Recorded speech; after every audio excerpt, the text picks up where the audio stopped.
पाकिस्तानी आतंकियों के खिलाफ ऑपरेशन सिंदूर चलाने से पहले सेना ने एक बहुत बड़ी रणनीति तैयार की थी, जिसमें यह बात तय कर ली गई थी कि अगर पाकिस्तान इस ऑपरेशन के बाद जवाबी हमला करता है तो उसे किस तरह से जवाब दिया जाएगा। और 7-8 मई की रात को भारत ने पाक के भीतर आतंक के 9 बड़े सैन्य अड्डों को तबाह कर दिया।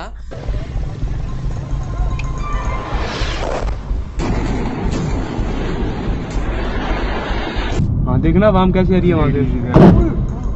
ये नुकसान, ये 9 नंबर,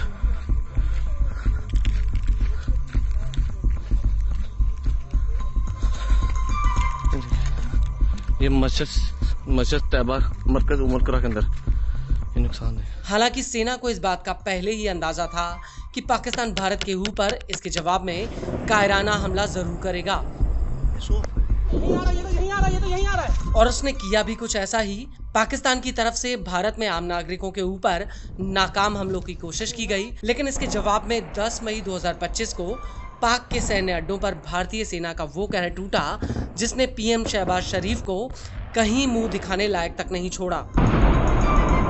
और अब सेना के इस हमले को लेकर एक बहुत बड़ा खुलासा हुआ है। दरअसल न्यूज एजेंसी एएनआई ने रक्षा सूत्रों के हवाले से अब खबर दी है कि भारतीय सेना ने पाक के सैन्य अड्डों पर हमले के लिए तकरीबन 15 ब्रह्मोस मिसाइलों को फायर किया था।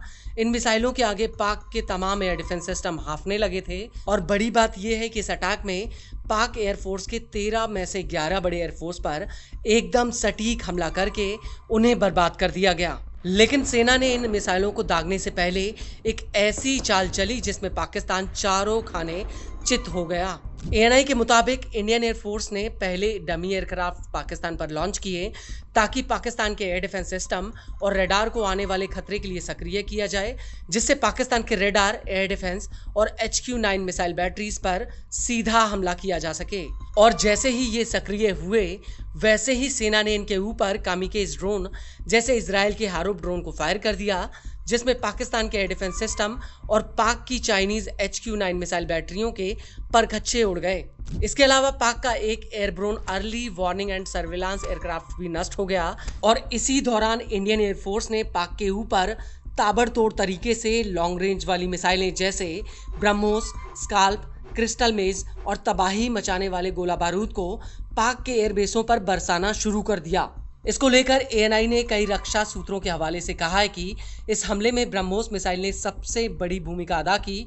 ब्रह्मोस ने पाक के एयरबेसों की हवाई पट्टी, मजबूत शेल्टर, कमांड सेंटरों को वहीं नष्ट कर दिया ताकि ये जवाबी हमला ना कर पाएं। इस हमले में पाक के एयरबेसों को तगड़ा नुकसान हुआ और उसके कई जेट मिट्टी में मिल गए। सिंध प्रांत में पाक के लंबी दूरी वाले कई ड्रोन और हैंगर तबाह हो गए। यहां तक कि ब्रह्मोस के हमले से पाकिस्तान इस कदर कराने लगा कि उसने भारत पर दोबारा हमले की जरूरत तक नहीं की। और यही वजह कि उसे एहसास हो गया था कि वो भारत के आगे किसी भी हाल में टिक नहीं सकता। इन हमलों की वजह से पाक एयरफोर्स को अपने कई जेट्स को पीछे के एयरबेस में शिफ्ट करना पड़ा। और नुकसान की बात की जाए तो इन हमलों में पाकिस्तानी एयरफोर्स का करीब 20% ढांचा बर्बाद हो गया। सूत्रों के मुताबिक पाकिस्तान के उन सैन्य अड्डों पर बमबारी की गई जहां पर उसका अधिकतर गोला बारूद रखा था। सरगोदा और भूलारी जैसे एयरबेसों को निशाना बनाया गया जहां पर पाक के एयरफोर्स के F-16 और J-17 जैसे एयरक्राफ्ट्स को रखा गया था। इसके अलावा इस हमले में पाक फौज के स्क्वाड्रन लीडर उस्मान यूसुफ और 4 एयरमैन समेत 50 लोगों की मौत हो गई।